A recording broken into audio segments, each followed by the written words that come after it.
So we are doing Colossians chapter 1, verse 24 to 29. आज जो है हम कुलूसियों का पहला अध्याय और उसका 24 से 29 वचन तक अध्ययन करेंगे। So we'll be completing Colossians chapter 1 today. आज हम जो है पहला अध्याय कुलूसियों का हम आज खत्म करेंगे। So this book of Colossians is a very wonderful book. बहुत ही अद्भुत लेख है ये कुलूसियों का पुस्तक। Only after doing the going for the Bible study, I could understand also many things. एक अध्ययन करने के बाद ही मुझे भी बहुत सारी बातों का जो ज्ञान मिला। So just to recap about this chapter, so for all of us, just a recap. तो मैं फिर से दोहराना कुछ बातों को दोहराना चाहता हूँ इस अध्याय के बारे में। So this letter was written by the Apostle Paul, most probably from the prison in Rome. तो ये जो पत्र है ये प्रेरित पौलुस द्वारा जब वो रोम में एक बंदी गृह में थे वहां से उन्होंने ये पत्र लिखा। So he had written while he was in the prison, he wrote letters to the Ephesians, Philippians, Colossians, and Philemon. तो उन्होंने 4 पत्र लिखे जब वो बंदी गृह में थे। वो है इफिसियों का पुस्तक और फिलिपियों, कुलूसियों और फिलेमोन का पुस्तक। Now this place Colossae is in the present day Turkey. और जो आज का जो भूगोल में अगर हम देखेंगे तो वो तुर्की देश में स्थित है। Yeah. So this letter the Apostle Paul wrote to Colossians, and this church was not founded by him. और जो कुलूसियों का जो पत्र है उन्होंने लिखा, लेकिन ये जो कुलूसी जो कलीसिया है इसका स्थापना उन्होंने नहीं किया था। There was a godly man by the name Epaphras who was one of the elders there. Most probably he must have founded this church. एक प्रभु के एक दास थे जिनका नाम है एपफ्रास, उन्होंने इसकी स्थापना की। So through Epaphras, Paul heard about this church in Colossae. एपफ्रास के द्वारा जो है प्रेरित पौलुस ने इस कलीसिया के बारे में सुना। He heard very good things about this church. बहुत अच्छी बातें उनके बारे में उन्होंने सुना। They were very faithful. They were having faith and love. और उनमें प्रभु के प्रति प्रेम और विश्वास है, ये सब उन्होंने सुना। So the Apostle Paul was praying for them. और प्रेरित पौलुस जो है उनके लिए प्रार्थना भी कर रहे थे। So he makes a beautiful prayer from verse 9 to 11. और हम इस प्रार्थना को he makes a prayer for them from verses 9 to 11. इस प्रार्थना को हम 9वें वचन से 11वें वचन तक हम अगर हम उसे पढ़ेंगे तो हम पहचानेंगे। And then further he writes about Jesus. और फिर वो उसके बाद यीशु मसीह के बारे में लिखते हैं। We see from verses 15 to 19.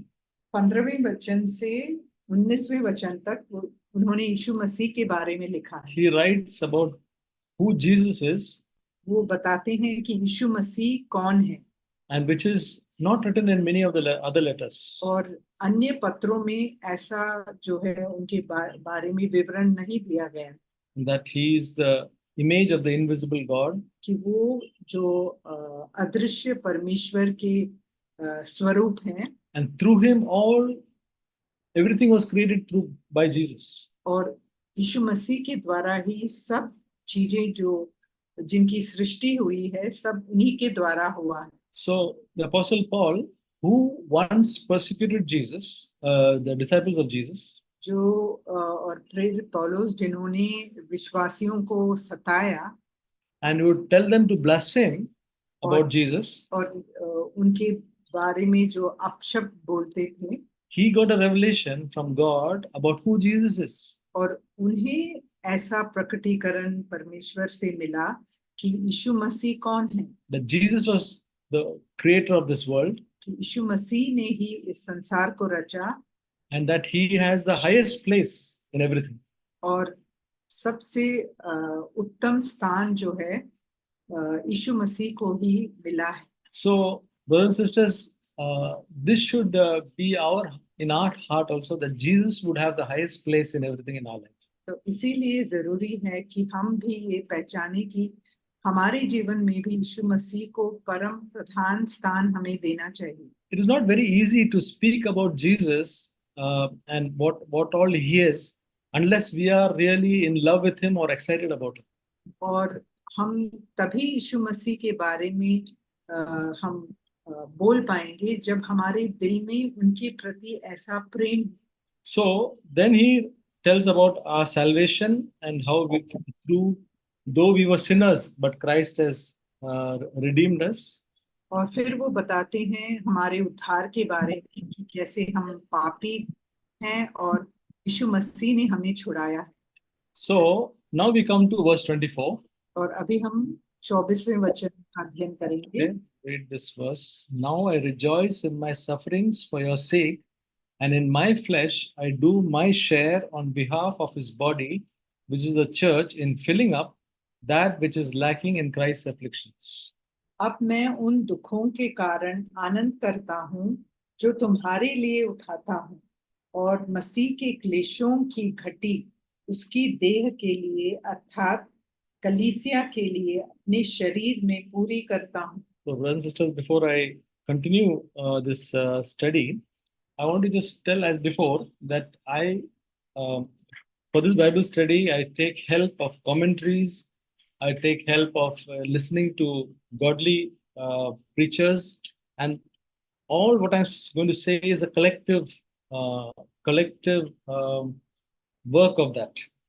और इस अध्ययन के पहले मैं ये समझाना चाहता हूँ आप सबको कि इस अध्ययन को लेने से पहले मैं खुद बहुत ज्यादा अध्ययन करता हूँ। एक व्याख्यात्मक जो निबंध होते हैं उनको पढ़ता हूँ और ऐसे बहुत सारे प्रचारक उनको मैं सुनता भी हूँ। So now verse 24 is not a very easy verse. और 24वां वचन इसका जो स्पष्टीकरण है वो आसान नहीं है। Yeah. So this verse, you read this verse. So this verse, I see two interpretations of this verse. और इसके जो दो अनुवाद हम कर सकते हैं, दो प्रकार के अनुवाद कर सकते हैं। So I'll tell about both the interpretations. और दोनों अनुवादों के बारे में मैं बताऊंगा। So Paul says, I rejoice in my sufferings for your sake, and in my flesh I do my share on behalf of his body in filling up that which is lacking in Christ's afflictions. अब मैं उन दुखों के कारण आनंद करता हूँ जो तुम्हारे लिए उठाता हूँ और मसीह के क्लेशों की घटी उसकी देह के लिए अर्थात कलीसिया के लिए अपने शरीर में पूरी करता हूँ। So here it says that what is lacking in Christ's afflictions. तो यहाँ एक बात लिखी गई है कि मसीह के क्लेशों की घटी। So the Apostle Paul is saying that I'm doing something to fill up what is lacking in Christ's afflictions. तो प्रेरित पौलुस कह रहे हैं कि मैं ऐसा कुछ कर रहा हूँ जिससे कि मैं जो मसीह के क्लेशों की घटी है उसको मैं पूरा कर पाऊँ। So it's as though that there is something lacking in Christ's sufferings. तो इससे ऐसे हमें लगेगा कि प्रेरित पौलुस कह रहे हैं कि यीशु मसीह के ने जो क्लेश उठाए उसमें कुछ घटी है। But the word of God says that Christ has completed the suffering. He said on the cross, it is finished. So his sufferings, in that sense, is over. तो लेकिन हमने तो देखा है कि जब यीशु मसीह क्रूस पर थे तो उन्होंने कहा कि सब कुछ पूरा हो गया। And because of his sufferings for us on the cross, we got salvation. और यीशु मसीह के हमारे लिए कष्ट उठाने के कारण, क्रूस पर कष्ट उठाने के कारण हमें पापों की क्षमा भी मिली है। So that is completed. तो वो पूरा हो गया है। So then what is the meaning of this? What is lacking in Christ's afflictions? तो इसका मतलब क्या है जो यहाँ लिखा है कि मसीह के क्लेशों की घटी उसकी देह के लिए। Now, when we read amplified version of Colossians 1:24, और एक दूसरी अनुवाद है जिसको हम अगर पढ़ेंगे, it says, just translate this. Now I rejoice in my sufferings on your behalf, कि मैं अपने दुखों में आनंद करता हूँ and in my own body I supplement whatever is lacking. और मैं अपने ही शरीर में पूरा करना चाहता हूँ जो घटी है उसको। And then the bracket it says on our part, that means lacking on our part of Christ's afflictions. तो और ऐसे ब्रैकेट में लिखा है कि जो हमारे तरफ से जो घटिया है। So there is Christ's afflictions, and we are lacking in that afflictions. तो इसका ये मतलब हुआ कि यीशु मसीह के जो क्लेश हैं और हमारे तरफ से जो घटी है। It's a little difficult to understand, but just bear with me. तो ये समझने में थोड़ा मुश्किल है। So the afflictions of Christ are, Jesus did not do his will, but did the will of the Father. और यीशु मसीह का जो कष्ट उन्होंने उठाया वो ये है कि उन्होंने अपनी खुद की इच्छा पूरा नहीं किया, लेकिन पिता का इच्छा उन्होंने पूरा किया। In Gethsemane, he said, Father, not my will, but yours be done. और यीशु मसीह ने गेत्सेमनी में कहा कि प्रभु मेरा इच्छा नहीं लेकिन आपकी इच्छा पूरी हो। And he went through an inner agony in his life.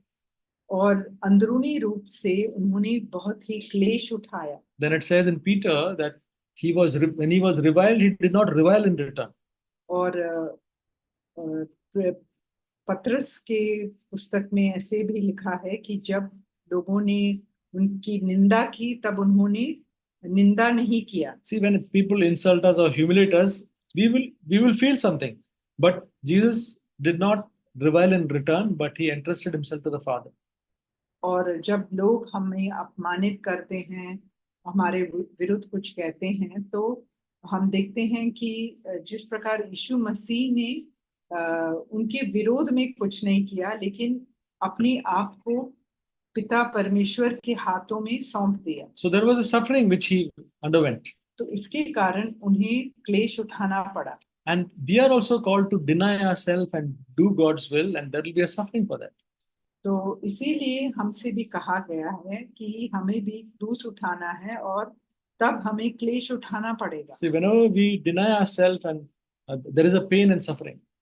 जब हम अपनी इच्छा का इनकार करते हैं तो हमें कष्ट उठाना पड़ता है। So this is, though Jesus has finished his life, for us we are called to bear the same life and same suffering.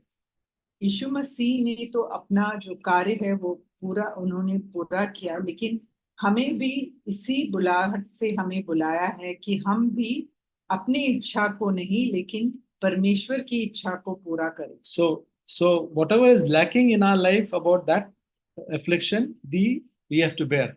तो जो भी हमारे अंदर घटी है कि हम उस बुलाहट को पूरा करने में जो भी घटी है उसे हमें पूरा करना है। Now the other interpretation which I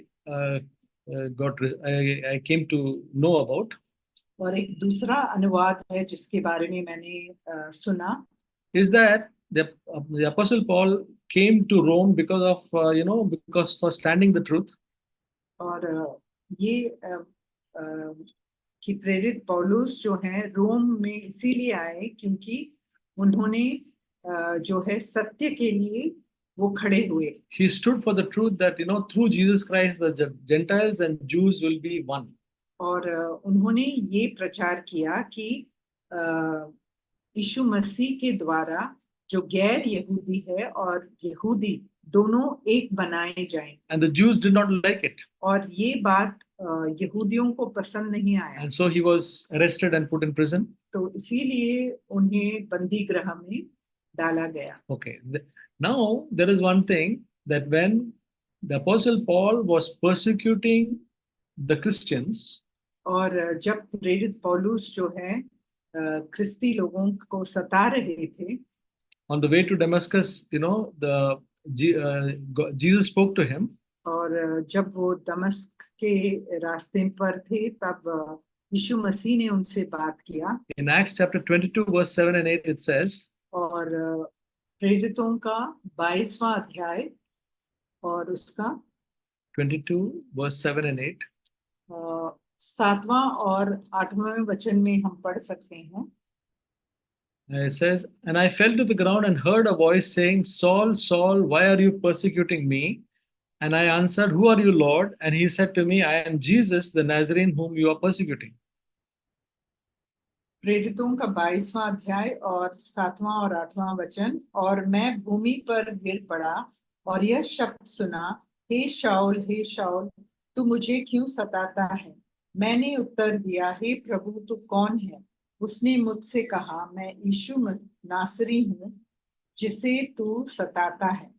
So Jesus in heaven, from heaven, he is saying, Saul, Saul, why are you persecuting me?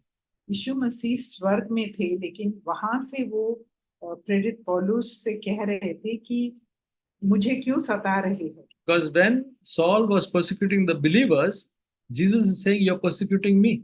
जब विश्वासियों का उत्पीड़न वो कर रहे थे, तब यीशु मसीह कह रहे हैं कि तुम मुझे सता रहे हो।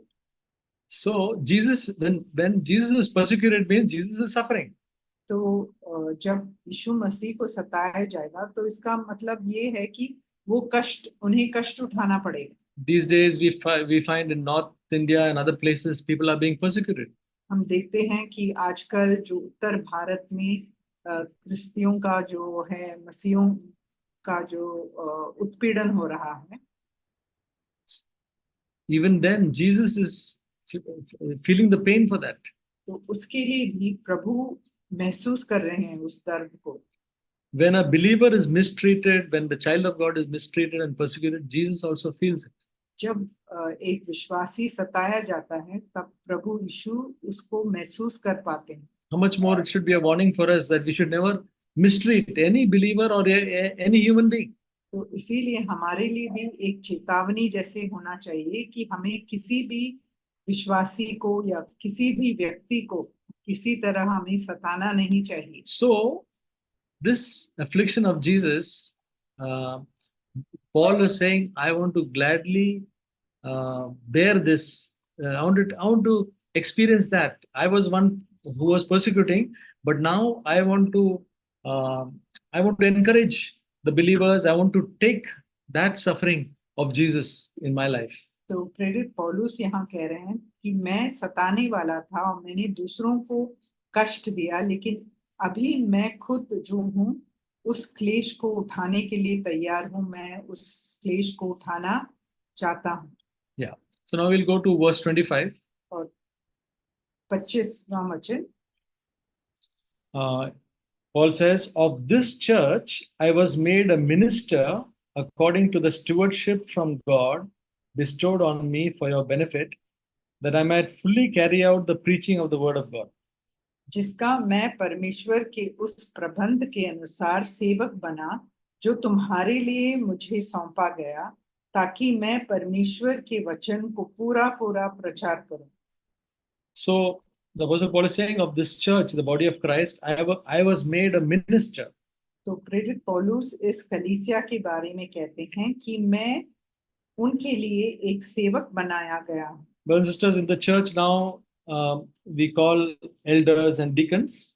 और हम जो है कलीसिया में जो बुजुर्ग हैं या एल्डर हैं, ऐसे हम उनको पुकारते हैं। That is, the minister is that elder or deacon and all, they are the ministers. तो सेवक जो हैं, ये जो बुजुर्ग हैं और जो डीकन हैं, उन्हें हम सेवक कहते हैं। Nowadays in the most of the churches they call pastor, senior pastor.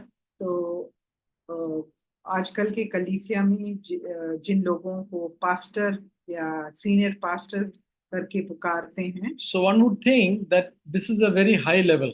तो कई बार हम सोचते हैं कि ये एक बहुत ऊंचा पद है। Now the minister of the church is coming, so everybody is thinking one of the great big man is coming. तो जब कोई कहता है कि पास्टर आ रहे हैं तो इसका मतलब लोग सोचते हैं कि एक बहुत महत्वपूर्ण व्यक्ति आ रहा है। But brothers and sisters, this word minister in Greek is called this. लेकिन भाइयों और बहनों, जो सेवक के लिए जिस शब्द का उपयोग किया गया है यूनानी भाषा में, वो ऐसा है। It is called diakonos. और वो शब्द है डायाकोनोस। The word diakonos meaning is a common waiter. तो उसका जो अर्थ है वो है एक साधारण waiter. Waiter is the one who, the waiter who serves the food and takes the empty plates away. तो जैसे अगर हम कोई होटल में जाएंगे तो जो व्यक्ति आकर हमें खाना परोसता है और जब हमारे जो प्लेट हैं वो लेकर जाता है, ऐसा व्यक्ति। That is the word used for the minister. और इस शब्द का उपयोग किया गया है इसको समझाने के लिए। A very common person. एक साधारण व्यक्ति। Okay. Also, the Apostle Paul in Romans, when he starts the letter, he says, "I'm a bond servant of Christ." और रोमियों के पत्र में भी हम देखते हैं कि प्रेरित पौलुस कहते हैं कि मैं एक मैं एक दास हूँ। The meaning of the bond servant in Greek is called doulos. और यूनानी भाषा में जो दास है उनके लिए डूलोस शब्द का प्रयोग किया जाता है। And the meaning of doulos is a slave. और डूलोस का अर्थ है दास। So now, the Apostle Paul, we can say, is saying, I was made a common waiter or a slave. और अगर हम उस रूप में देखेंगे तो प्रेरित पौलुस यहाँ कह रहे हैं कि जिसका मैं परमेश्वर के उस प्रबंध के अनुसार एक साधारण वेटर या दास हूँ। So what I mean to say, brothers and sisters, that sometimes all of us, we think that, when we are serving the Lord, we become very great and people should, like the Pharisees, they wanted respect from the people. We also tend to feel like that. कई बार ऐसे होता है कि जब हम प्रभु की सेवा करते हैं तो हम सोचते हैं हमने कुछ ऊंचा पद पा लिया है और इसीलिए हम सबसे हमारी अपेक्षा होती है कि लोग हमें आदर करें। But the apostles, when they served the Lord, they were not thinking in that way. लेकिन जब प्रेरित जो हैं वो सेवा कर रहे थे, उन्होंने ऐसा नहीं सोचा। So they were having that attitude of a servant and a very lowly and humble attitude. तो लेकिन उनका जो दृष्टिकोण था वो बहुत ही नम्र और वो अपने आप को इस तरह से देखते थे। So brothers and sisters, when all of us, when we think of God's work, we should have that attitude. I mean, all of us, including me included first, all of us should have that attitude that we are just, like a servant, a slave, a common person before God. तो जब भी हम प्रभु के लिए कुछ सेवा करते हैं तो हमारी जो दृष्टिकोण और हमारा सोच ऐसा होना चाहिए कि मैं एक साधारण व्यक्ति हूँ। Then it says, according to the stewardship from God. और फिर कहा गया है कि जिसका मैं परमेश्वर के उस प्रबंध के अनुसार। Now, Paul did not become a minister on his own. प्रेरित पौलुस जो सेवक बने, उन्होंने अपने ही खुद के योग्यता के कारण वो नहीं बने। It was Jesus who made him a minister. यीशु मसीह ने ही उन्हें एक सेवक बनाया। Similarly, when God calls us to do some work, it should be not we want to do something, but God giving us that work. और जब हम प्रभु के लिए कुछ करना चाहते हैं तो ये नहीं कि हम प्रभु के लिए कुछ करना चाहते हैं, लेकिन प्रभु कि हमें कुछ काम सौंपते हैं। It is all good for us. The Bible says it is good for a man to desire to be an elder. तो वचन में ऐसे लिखा है कि एक व्यक्ति अगर वो ऐसे इच्छा रखता है कि वो एक बुजुर्ग बने तो वो ये अच्छी बात है। But the main thing is that it should be God who calls us. लेकिन वो बुलाहट वो प्रभु की ओर से होनी चाहिए। Yeah. So that is what the Apostle Paul said, and bestowed on me for your benefit. That means God has called me to be a benefit to you. और प्रेरित पौलुस यहाँ कह रहे हैं कि परमेश्वर ने जो है कलीसिया के लिए वो मुझे एक उपयोगी वस्तु बनाना चाहते हैं। That I might fully carry out the preaching of God's word to you. कि मैं जो वचन को पूरा पूरा प्रचार करूं। So, brothers and sisters, the word of God is the one which gives all of us faith. परमेश्वर का वचन है जो हमें विश्वास देता है। And the Apostle Paul said, I want to fully carry out this preaching of God's word. और प्रेरित पौलुस कहते हैं कि मैं इसी वचन का पूरा पूरा प्रचार करना चाहता हूँ। In Acts, he says, I want to declare to you the whole counsel of God. और प्रेरितों की पुस्तक में वो कहते हैं कि मैं परमेश्वर का जो पूरा जो सलाह है वो देना चाहता हूँ। He didn't want to speak on some favorite topics. वो किसी एक चुने हुए विषयों पर बात नहीं करना चाहते थे। Because sometimes we can choose some topics and this topic I feel comfortable, but he was Apostle Paul was not like that. क्योंकि कई बार जो हमारे लिए हमें पसंद है हम उसी विषय पर बात करना चाहते हैं, लेकिन प्रेरित पौलुस वो परमेश्वर के जो दिल की जो पूरी सलाह है उसे वो समझाना चाहते थे कलीसिया को। Whatever God is giving him, the whole truth he wanted to give to them. जो भी परमेश्वर सिखाना चाहते थे इन सारे उपदेशों को वो कलीसिया को सिखाना चाहते थे। So, brothers and sisters, if we want to be true servants of God, ministers of God, then we also will want to speak everything. तो अगर हम एक सच्चा सेवक बनना चाहेंगे तो हम सभी जो विषयों पर बात करेंगे। Verse 26. 26वां वचन। That is the mystery which has been hidden from the past ages and generations and has now been manifested to his saints. अर्थात उस भेद को जो समयों और पीढ़ियों से गुप्त रहा परंतु अब उसके उन पवित्र लोगों पर प्रकट हुआ है।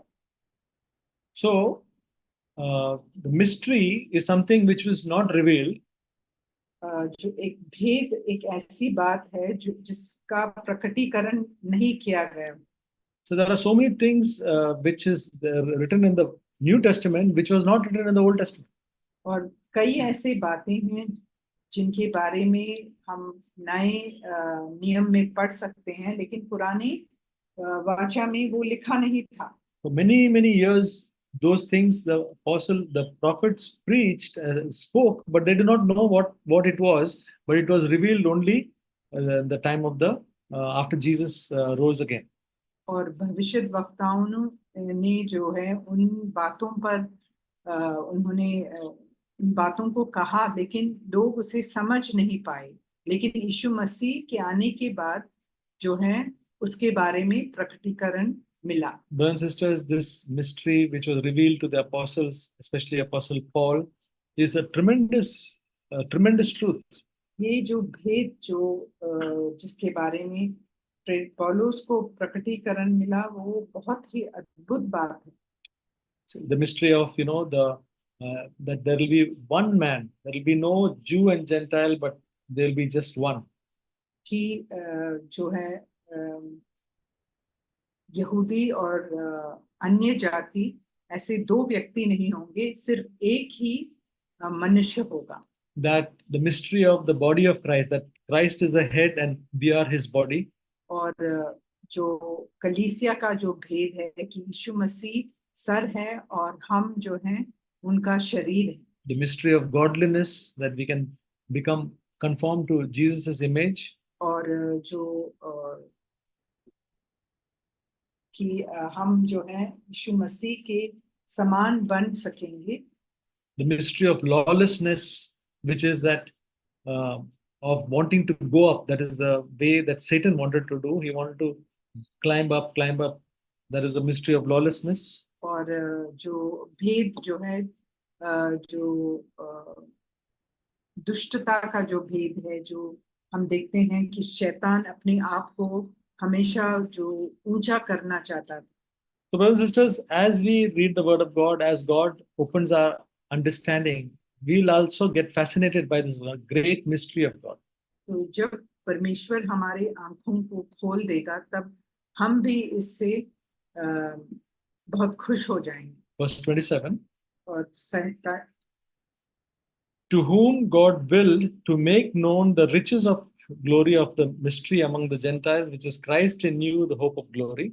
जिन पर परमेश्वर ने प्रकट करना चाहा कि उन्हें ज्ञान हो कि अन्य जातियों में उस भेद की महिमा का मूल्य क्या है, और वह यह है कि मसीह जो महिमा की आशा है तुम में रहता है। So, for many thousands of years, the Gentiles was not in the plan of God. और कई शताब्दियों तक जो है जो गैर यहूदी या अन्य जाति के लोग हैं, वो परमेश्वर की योजना में नहीं थे। But after Jesus came and he died and he rose again, the Gentiles were brought into the plan of God. लेकिन जब यीशु मसीह इस दुनिया में आए और वो उन्होंने हमारे पापों के लिए क्रूस पर वो मारे गए, तो उसके बाद जो है जो अन्य जाति भी उस योजना में शामिल हुए। The Jews thought that in the scripture, when the Messiah comes, it will be for the Jews. और यहूदियों ने सोचा कि जब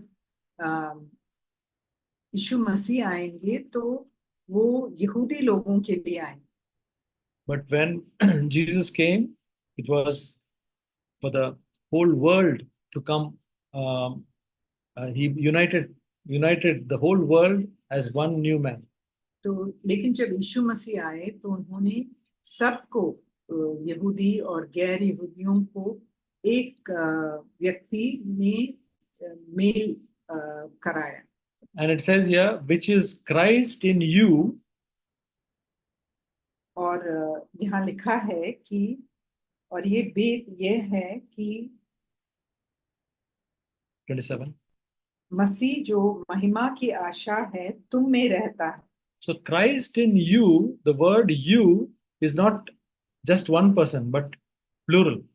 तो यहाँ जो तुम कहा गया है वो एक वचन नहीं है, लेकिन बहुवचन है। That means Christ amongst us. तो इसका ये मतलब है यीशु हम सब के बीच में। And that is Christ among the Gentiles. तो इसका ये मतलब है कि यीशु मसीह जो अन्य जातियों के बीच में। So now the Gentiles have Christ in तो them. अन्य जातियों ने यीशु को पाया है। So, and the hope of glory that we will be glorified one day. और उस महिमा की आशा कि हम एक दिन हम महिमामय हो जाएंगे। And in this life, we will be able to gain the glory of Christ. और इस जीवन में ही हम यीशु मसीह के महिमा को प्राप्त कर पाएंगे। Because Christ is amongst us. क्योंकि यीशु मसीह हमारे सम्मुख है। So even the Gentiles and the Jews have got the privilege of becoming like Christ. तो ये जो आशीष जो है सिर्फ यहूदियों को नहीं, गैर यहूदियों को भी मिला है। And then verse 28 says, and we proclaim him, admonishing every man and teaching every man with all wisdom, that we may present every man complete in Christ. और 28 वचन, जिसका प्रचार करके हम हर एक मनुष्य को चेतावनी देते हैं और सारे ज्ञान से हर एक मनुष्य को सिखाते हैं कि हम हर एक व्यक्ति को मसीह में सिद्ध करके उपस्थित करें। Here it says, and we proclaim him. और ये कहा गया है कि हम यीशु मसीह की घोषणा कर रहे हैं। See, when we are proclaiming something, we we have to we are proclaiming something which we are sure. तो जब भी हम कुछ घोषणा करते हैं तो हमें उसके बारे में हम निश्चित रूप से हमें ज्ञान है. Suppose a king is going to be enthroned in the on his throne. अगर किसी राजा को अपने सिंहासन पर वो स्थापित करने वाले हैं, they will proclaim that this king is now going to be enthroned. तो ये घोषणा की जाएगी कि आज जो है यह व्यक्ति जो है एक राजा घोषित किया जाएगा. That person is very much sure about it. और इसके बारे में हम पूरी तरह हम निश्चित हैं. Similarly, when we proclaim Christ, we cannot be saying that whether this is true. Am I really sure whether it's true? Not like that. But what I'm knowing is sure that I'm proclaiming. तो जब हम किसी बात का घोषणा करते हैं तो हमारे दिल में उसके बारे में पूरा ज्ञान होता है कि ये ऐसे ही होने वाला है. So, brothers and sisters, this proclaiming Jesus is not an easy task. तो घोषणा करना यीशु मसीह के बारे में ये एक आसान काम नहीं है. See, to tell about things you must do and things you must not do is a very easy thing. कुछ ऐसे बातों के बारे में कहना कि ये हमें करना चाहिए, ये हमें नहीं करना चाहिए, ये एक आसान बात है. I found that whenever I come to a scripture where I have to speak about Jesus and proclaim him, it's not so easy.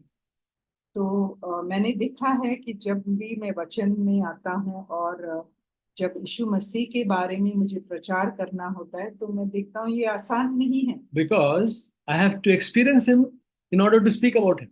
क्योंकि मुझे खुद अनुभव करना पड़ेगा यीशु मसीह को, तभी मैं उनके बारे में घोषणा कर पाऊंगा. But to tell about these things ought not to be done and these things ought to be done, there is not much difficulty. लेकिन उसके तुलना में अगर हमें कुछ ऐसी बातें कहनी है कि ये करो ये मत करो तो वो तो बहुत ही आसान बात है. So, brothers and sisters, we all have to proclaim Jesus. भाइयों और बहनों, हम सबको यीशु मसीह की घोषणा करनी चाहिए. So Paul says we proclaim him, admonishing every man. Now you see this word, admonishing every man. और इस वचन को आप देखें कि हर एक मनुष्य को चेतावनी देते हैं. That means the apostle or the one who is responsible, a minister, will be warning every man. तो इसका ये मतलब है कि जो सेवक है वो हर व्यक्ति को चेतावनी देता है. Teaching every man. और वो शिक्षा भी देता है. See, the word is used, every, admonishing every, teaching every, and now we see with all wisdom that we may present every man complete in Christ. और यहाँ हर एक मनुष्य के बारे में कहा गया है कि हर एक मनुष्य को चेतावनी देना और फिर हर एक